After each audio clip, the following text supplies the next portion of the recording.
दोस्तों,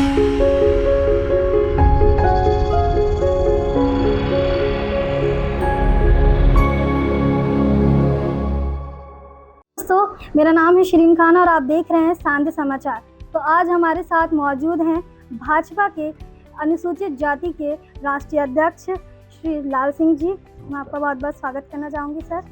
तो सर, सबसे पहले हम जानना चाहेंगे कि आप अनुसूचित जाति के लिए आपका भाजपा में क्या जिम्मेदारी है, आपकी क्या भूमिका है? भारतीय जनता पार्टी में 7 मोर्चों में एक मोर्चा अनुसूचित जाति मोर्चा है, जिसका काम है अनुसूचित जाति के बस्ती में, क्षेत्रों में काम का विस्तार करना, संगठन के लिए कार्यकर्ता खड़ा करना, केंद्र सरकार की, प्रदेश सरकार की अनुसूचित जाति के कल्याण से, उत्थान से संबंधित योजनाओं को उन तक पहुंचाना। पूरे देश में आज से 5 साल पहले सितंबर में मैं राष्ट्रीय अध्यक्ष बना था और तब से लेकर एक नहीं, इस संबंध में कई अभियान हमने लगातार चालू किए हैं। पहले तो संगठनात्मक गठन हुआ है, लगभग 15,000 से ज़्यादा जो मंडल हैं पूरे देश में, 30 प्रांतों में हमारी कार्यकारिणी है। 950 से ज़्यादा मंडल जिले हैं जिसमें कार्यकारिणी गठित हुई है। और फिर उसके बाद लगातार जो अनुसूचित जाति के समाज सुधारक हैं, क्रांतिकारी हैं, जिनके बारे में कोई जानकारी नहीं थी, उनको पढ़ के उनके नाम निकालना और फिर उनकी जयंतियाँ उनके राज्यों में ठीक ढंग से मनवाना, ये कभी भी कांग्रेस के 60 साल के केंद्र के सत्ताओं में नहीं हुई, राज्यों में नहीं हुई। जैसे अहीम काली किसी को पता ही नहीं था, केरल के लोगों को मालूम था कि अनुसूचित जाति के एक बहुत बड़े समाज सुधारक हुए। इसी प्रकार से एक नहीं, अनंत है। बिजली पासी है, हमारे झलकारी बाई है, हुदम सिंह है, महावीरा वाल्मीकि है, उदय्या जाटव है, ये नाम किसी को आज तक नहीं मालूम। इन लोगों के नाम निकाल के और फिर देश भर में उनको सम्मान मिले, क्योंकि उन्होंने जाति के लिए, धर्मों के लिए, देश के लिए काम किया। इसके साथ ही गरीब कल्याणकारी योजनाएं मोदी जी की है।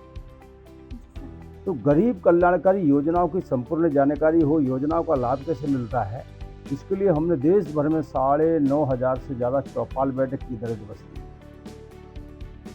इसके बाद फिर माननीय राष्ट्रीय अध्यक्ष जगत प्रकाश नड्डा जी का निर्देश हुआ और उसके अनुसार हमने 1,32,000 बस्तियों में संपर्क किया, डोर टू डोर जाकर। एससी के प्रबुद्ध वर्ग से संपर्क, संवाद। हॉस्टल्स में, दलित हॉस्टल्स में कोई जाता नहीं है, उन हॉस्टल्स में 4.5 से ज़्यादा हॉस्टल्स में हम लोग मोर्चा के लोग पहुँचे। उनकी तकलीफ क्या, उनकी परेशानी क्या, उनको मिलने वाली सुविधाएं मिल रही कि नहीं मिल रही, नहीं मिल रही तो कैसे मिले, इन चीज़ों को ध्यान रखते हुए हमने लोगों ने कार्यक्रम किए हैं। और एक तरफ ये कार्यक्रम हो गया, दूसरी तरफ बाबा साहब भीमराव अंबेडकर जी के जीवन से जुड़े हुए ऐसे पहलू, अनछुए पहलू जो किसी को पता नहीं है। महर्षि वाल्मीकि निचले स्तर पर जयंतियाँ मनाना, बाबा साहब अंबेडकर के जयंती से 14 अप्रैल से पहले 13 अप्रैल को स्वच्छता अभियान पूरे देश में करना और फिर दीपोत्सव करना, फिर उनकी जयंती मनाना, 8 दिन तक लगातार डॉक्टर अंबेडकर सम्मान अभियान चलाकर उनके जीवन से जुड़े हुए सोशल मीडिया अभियान चलाना, महर्षि वाल्मीकि, संत रविदास जी, कबीर जी। तो ये बहुत सारे महापुरुष ऐसे हुए हैं, जैसे रविदास जी, ऐसा चाहूँ राज में मिले सबन को अन्न, छोट बड़ो सब संबसे रैदास रहे प्रसन्न, जो सिकंदर के आगे झुके नहीं अत्याचार के सामने, जिन्होंने धर्म परिवर्तन नहीं किया, ये किसी को पता नहीं है। बाबा साहब अंबेडकर ने हैदराबाद के निजाम के सामने लालच में नहीं आए, देश विभाजन स्वीकार नहीं किया। ऐसे पहलुओं को मोर्चा के माध्यम से नीचे तक उठाना, ये लगातार हम लोगों ने किया। सर, अनुसूचित जाति की आर्थिक स्थिति और सर जो भी सामाजिक स्थिति है सर, उसको सुधारने के लिए अभी क्या भविष्य में योजनाएं? मुझे लगता है कि 1000 वर्ष तक लगातार कहीं ना कहीं मुगलों की सत्ताओं में एक जाति बड़ी व्यवस्था खड़ी हो गई है। और साथ ही जो जाने अनजाने में जो भी घटनाक्रम हुए हैं, आज़ादी के बाद से उसमें एक बहुत बड़ा परिवर्तन कहीं ना कहीं कानूनों के माध्यम से, शिक्षा के जागरण के माध्यम से, लोगों में जो अवेयरनेस आई उसके माध्यम से बहुत कुछ जो अनटचेबिलिटी है वो बंद हुई है। लेकिन आज भी उस चीज़ में जिन लोगों को एक 1500 साल वर्ष जो बहुत सारी चीज़ों से दूर रहे, जैसे पंडित दीनदयाल कहते हैं अंत्योदय, अंत में खड़े हुए व्यक्ति का पहले विकास, शैक्षणिक, आर्थिक, राजनीतिक, सामाजिक, वो किसी जाति का हो, मतलब वो अंत्योदय गरीब है, उसको भी बराबरी पे लाना, क्योंकि गरीब के साथ कल्याण करना, उसको सशक्तिकरण करना, यानी कि देश का सशक्तिकरण करना है, देश को ताकतवर बनाना है। और इसलिए इस व्यवस्था में अभी भी सामाजिक जागरण बहुत हो रहा है। हमारे ऋषि मुनियों ने सामाजिक समरसता के लिए बहुत काम किया है। और संत रविदास जी जिनके शिष्य थे वो ब्राह्मण थे, लेकिन उन्होंने नाई को भी बनाया, उन्होंने मुस्लिम को भी बनाया, उन्होंने जूता बनाने वाले को भी बनाया। तो कुल मिलाकर के सामाजिक समरसता का संदेश दिया। मीराबाई छत्राणी थी, लेकिन वो कबीर पे शिष्य बनने गई। कबीर जी ने कहा कि संतों में श्रेष्ठ संत रविदास, तो उन्होंने कहा वहाँ जाइए, मैं आपके लायक नहीं हूँ। तो रविदास जी ने कहा कि मेरे पास मत आओ, तुम्हारे जीवन में खलल पैदा हो जाएगा, मुझे मत बनाओ, मैं जूता बनाने वाला आदमी। उन्होंने कहा कि मैंने समर्पण कर दिया है, आपको शिष्य बनाने के लिए संकल्प कर लिया है। तो उनकी शिष्य कौन बनती है? जब अनटचेबिलिटी चरम पर थी तब मीराबाई जी गुरु रविदास की शिष्या बनती हैं। ये संदेश हमारे महापुरुषों ने दिया है। प्रभु राम ने निषाद राज को गले लगाकर, केवट को गले लगाकर, बानर भालुओं को साथ लेकर, प्रकृति को प्रणाम करके एक सामाजिक समरसता का बड़ा संदेश दिया है। तो कुल मिलाकर हमारी जो संस्कृति है वो सामाजिक समरसता पर आधारित है। हमारे कुंभ लगते हैं, गंगा जी में कौन स्नान कर रहा है कोई पूछता नहीं है, किस मंदिर में कौन करोड़ों लोग दर्शन करने जा रहे हैं कोई पूछता नहीं है। लेकिन इसको विकृत जो कर दिया है, जिसके कारण एक समाज में विद्वेष पैदा हुआ है, उसे ख़त्म करने के लिए शासन व्यवस्था भी लगी है। राष्ट्रीय स्वयंसेवक संघ जैसे बहुत सारे संगठन है जो सामाजिक समरसता के बड़े प्रोग्राम चला रहे हैं, और एक अवेयरनेस भी अभी शिक्षा की आ रही है। तो धीरे धीरे ये व्यवस्था जो कुछ खराब हुई थी, या जो कहते हैं कि जो थोड़ा सा डैमेज हुई थी, वो फिर से धीरे धीरे धीरे धीरे अपने स्तर पर आ रही है, और इसके लिए हम सबको प्रयास करने की ज़रूरत है। सर, जो बिहार में अनुसूचित जाति समुदाय है उसमें भाजपा ने क्या खास वादे किए हैं?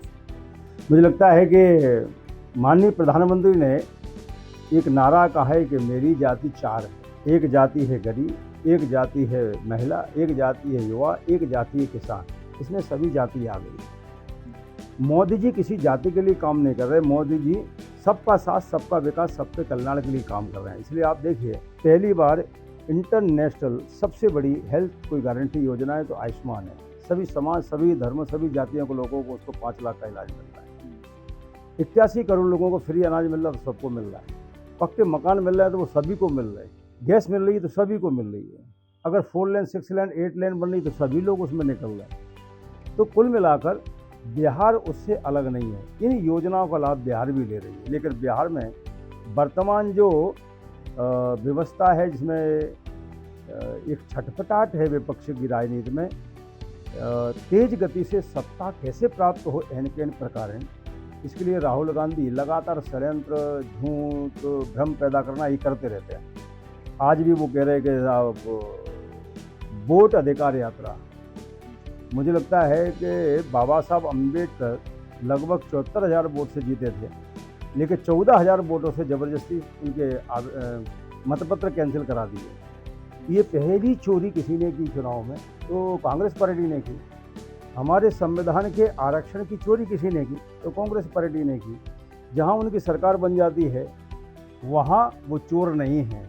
जहां बीजेपी की सरकार या विपक्षी एनडीए गठबंधन की बन जाती है वहां वो आरोप लगाने वो इसलिए लगाते हैं कि वो अपने पापों को छुपाना चाहते हैं। भारत की संविधान में कही गई बातों पर न चल के उनको छुपाने का पाप करते हैं।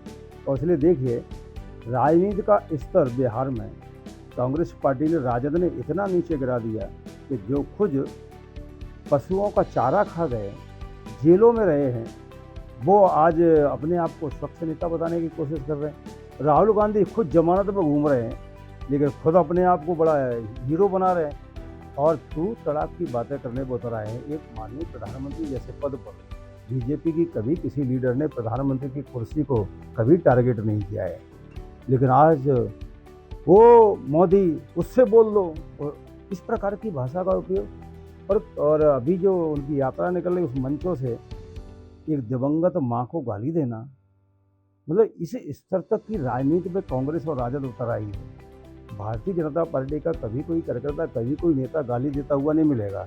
ये हमारा संस्कार है, और ये हमारा अनुशासन भी है। यही पार्टी विद डिफरेंस हमको अलग दिखाई देता है, और ये हमारे नेता भाषणों में बोलते हैं हम पार्टी विद डिफरेंस है। हिंदुस्तान की जनता दूसरी पार्टी कैसे भी देख ले कि बीजेपी को इस दृष्टि से देखती है कि यह फ्री पार्टी है, तो हमको भला बन के रहना पड़ेगा।